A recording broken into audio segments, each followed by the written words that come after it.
का विषय है विश्वनाथ त्रिपाठी द्वारा लिखित गंगा स्नान करने चलोगे संस्मरण। संस्मरण का शाब्दिक अर्थ सम्यक संस्मरण होता है। हिंदी साहित्य में संस्मरण की गणना वैसे ही होती है जैसे दूसरी अन्य गद्य विधाओं की, अर्थात जैसे रेखा चित्र है, रिपोर्टाज, आत्मकथा, जीवनी और पत्र साहित्य आदि की होती है। संस्मरण साहित्य में कथावाचक जिन घटनाओं, पात्रों या शब्द चित्रों को प्रस्तुत करता है उसकी प्रामाणिकता संदिग्ध नहीं होती, क्योंकि संस्मरण में कथाकार अपनी स्मृतियों के आधार पर कथा का निर्माण करता है। संस्मरण की कथा व्यक्ति, घटना, दृश्य और किसी से भी संबंधित हो सकती है। संस्मरण में कथानक का विकास एक रेखीय रूप अर्थात आदि से अंत तक एक क्रम में नहीं होता है, बल्कि कथानक की लड़ियां विशृंखलित होती हैं। लेखक समय की आवाजाही कथानक में अपनी स्मृतियों के आधार पर करता है। संस्मरण में यह संभव है कि कोई कथाकार वृद्धावस्था की घटना का जिक्र कर रहा है और उसके तुरंत बाद युवा अवस्था के विवरणों को देने लगे। कुल मिलाकर संस्मरण में स्मृति मुख्य होती है। कथाकार को घटनाएं या पात्र या दृश्य जैसे जैसे याद आते हैं वह वैसे वैसे उनका जिक्र करता चला जाता है। गंगा स्नान करने चलोगे पाठ भी विश्वनाथ त्रिपाठी द्वारा लिखा गया एक संस्मरण ही है। इसमें उन्होंने आचार्य हजारी प्रसाद द्विवेदी जी के साथ बिताए गए दिनों को याद करते हुए उनके चरित्र की अनेक विशेषताओं की ओर इंगित किया है। विश्वनाथ त्रिपाठी और आचार्य हजारी प्रसाद द्विवेदी जब काशी में साथ साथ रहते थे तो गर्मियों में कई बार आचार्य हजारी प्रसाद द्विवेदी जी विश्वनाथ त्रिपाठी जी को गंगा स्नान करने के लिए कभी कभी लेकर जाते थे। जब वह गंगा स्नान करने के लिए जाते थे तो रास्ते में आचार्य हजारी प्रसाद द्विवेदी विश्वनाथ त्रिपाठी को अनेक महत्वपूर्ण पुस्तकों के बारे में बताते थे, जैसे कि कौन सी पुस्तक पढ़नी चाहिए और वह पुस्तक कहाँ मिलेगी, वह पुस्तक किस लाइब्रेरी में मिलेगी, आदि आदि। एक रात जाड़े के दिनों में लगभग रात के 7 बजे आचार्य हजारी प्रसाद द्विवेदी जी विश्वनाथ त्रिपाठी जी से कहते हैं कि गंगा स्नान करने चलोगे। आचार्य हजारी प्रसाद द्विवेदी के कहने पर विश्वनाथ त्रिपाठी उनके साथ चल पड़े। जाड़े की रात में वह भी 7 बजे गंगा स्नान करने जाने की बात सुनकर विश्वनाथ त्रिपाठी जी हैरान थे। बावजूद इसके वे बिना कुछ कहे ही हजारी प्रसाद जी के साथ चल पड़े। उस दिन हजारी प्रसाद जी गंगा के तट पर जाने की बजाय वे विश्वनाथ त्रिपाठी को विश्वविद्यालय के बहुत बड़े विद्वान पंडित सुखलाल जी के यहाँ लेकर गए और उनसे विश्वनाथ त्रिपाठी जी का परिचय कराया। पंडित जी सुखलाल ने भी विश्वनाथ त्रिपाठी जी को संस्कृत पढ़ने की बात कहते हुए अनेक महत्वपूर्ण बातें बताई। इस तरह से वापस लौटते हुए पंडित हजारी प्रसाद जी ने विश्वनाथ त्रिपाठी को कहा कि हो गया ना गंगा स्नान, क्योंकि सुखलाल जी उस समय के बहुत बड़े विद्वान थे और उनसे मिलना या उनसे परिचय होना वास्तव में किसी भी गंगा स्नान से कम नहीं था। अतः विश्वनाथ त्रिपाठी सुखलाल जी से मिलकर गंगा नहा लिए। इसके अतिरिक्त इस संस्मरण के माध्यम से हमें यह भी पता चलता है कि आचार्य हजारी प्रसाद जी जो बहुत बड़े हिंदी के विद्वान थे, जिस उम्र में लोग गंभीरता पूर्वक पढ़ना शुरू करते हैं उस उम्र में द्विवेदी जी बहुत बड़े विद्वान बन चुके थे। लगभग 30 वर्ष की आयु में हजारी प्रसाद को आचार्य कहकर पुकारा जाने लगा था। एक अध्यापक के रूप में आचार्य हजारी प्रसाद द्विवेदी जी की विशेषताओं का उल्लेख करते हुए विश्वनाथ त्रिपाठी जी लिखते हैं कि क्लास में कोई विद्यार्थी नए अर्थ का संकेत करता था तो वे उसकी बहुत तारीफ करते थे और उनका पहली बार तारीफ करने से मन नहीं भरता था। थोड़ी थोड़ी देर पर पीरियड में 3-4 बार तारीफ करते। बहुत ठीक, मैंने नहीं सोचा था, मैं तो खींच खांच कर अर्थ कर रहा था। प्रसन्न होकर वह शिष्यों से कहते, पुस्तकें भी पढ़ो, पुस्तकालय भी पढ़ो, किताबों की दुकान पढ़ो, किताबों की दुकान पर जाकर पता चलता है कि कितना कम पढ़ा है और पढ़ने को कितना है।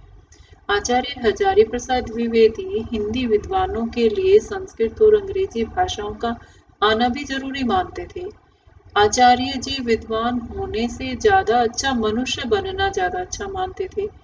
वे कहते थे कि विद्वान होने से क्या है, 50 किताबें पढ़ने से तो कोई भी व्यक्ति विद्वान हो सकता है। मनुष्य बनने की साधना करना बड़ी बात है। विश्वनाथ त्रिपाठी ने लिखा है कि हजारी प्रसाद द्विवेदी जी का क्लास में पाठ्यक्रम कभी समाप्त नहीं होता था, क्योंकि वह पंक्तियों की व्याख्या बहुत विस्तार से करते थे। कबीर के एक एक दोहे का अर्थ बताने में वे 3-4 घंटे लगाते थे। इस तरह से कोर्स खत्म ही नहीं होता था और परीक्षाएं सिर पर आ जाती थी। आचार्य हजारी जी अपने विद्यार्थियों को घर पर बुलाकर भी पढ़ाते थे। उनकी कुछ न कुछ लिखते रहने में विशेष रुचि थी। वे तुलसीदास पर लिखना चाहते थे, उत्तर में लिखना चाहते थे। हमेशा वे कुछ न कुछ लिखने के लिए सोचते रहते थे। स्वास्थ्य खराब होने पर भी उनकी इच्छा लिखने की रहती थी, इसलिए वे अपने शिष्यों को घर बुलाकर बोलकर कुछ लिखवाने का प्रयास करते थे। विश्वनाथ त्रिपाठी जी ने इस संस्मरण में उस घटना का उल्लेख भी किया है जब 1960 में काशी हिंदू विश्वविद्यालय ने उनकी सेवाएं समाप्त कर दी थी। इस घटना का उनके जीवन पर गहरा प्रभाव पड़ा। उनके साथ ऐसा क्यों हुआ, इस बात का उन्हें ताउम्र मलाल रहा भी, और जीवन में इस तरह की कुछ दूसरी घटनाओं के कारण भी उनका सत्य और मानवीयता से एक तरह से भरोसा उठ गया था, क्योंकि उनको लगता था कि इस संसार में असत्य और अमानवीयता सत्य और मानवीयता से ज्यादा शक्तिशाली है। आचार्य हजारी प्रसाद द्विवेदी भीतर से एक किसान थे। श्रम करना वे जानते थे, लेकिन लड़ना नहीं। उनका आचरण आदर्श माना जा सकता था।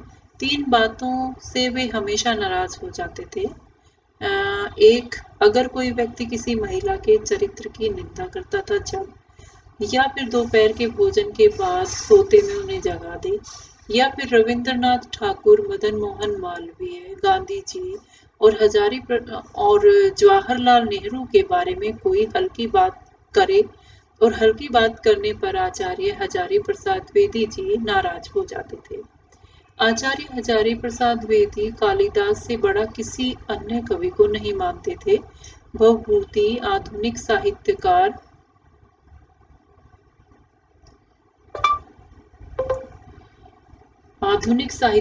भी हजारी प्रसाद द्विवेदी से अपने आप को जुड़ा हुआ महसूस करते थे।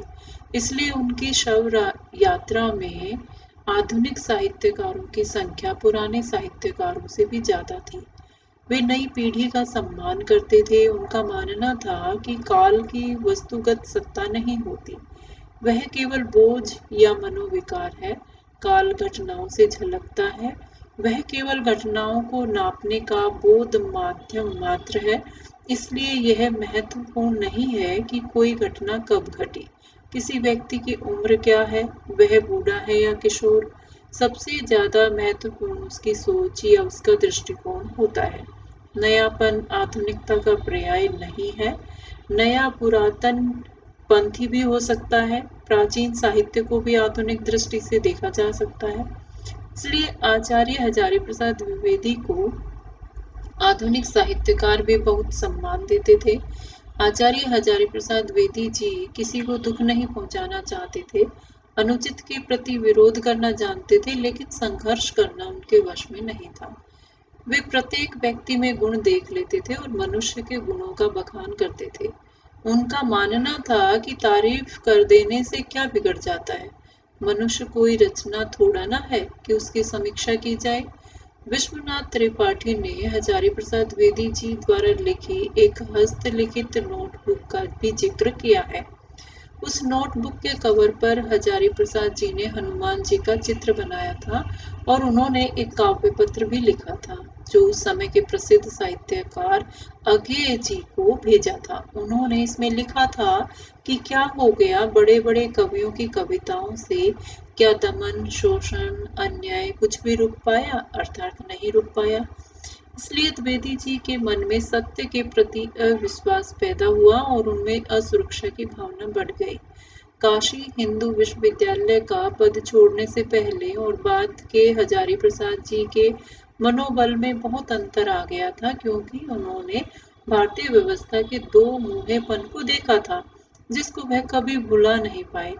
इस तरह से विश्वनाथ त्रिपाठी जी ने अनेक ऐसे स्मृति चित्रों का उल्लेख इस संस्मरण में किया है, जो पाठक के मन मस्तिष्क पर हजारी प्रसाद द्विवेदी जी को लेकर एक अलग ही छाप छोड़ते हैं, और वह हजारी प्रसाद द्विवेदी जी के संघर्षशील जीवन से प्रेरणा पाते हैं और हिंदी के महान साहित्यकार हजारी प्रसाद द्विवेदी जी के चरित्र की अनेक खूबियों से परिचित या अवगत होते हैं।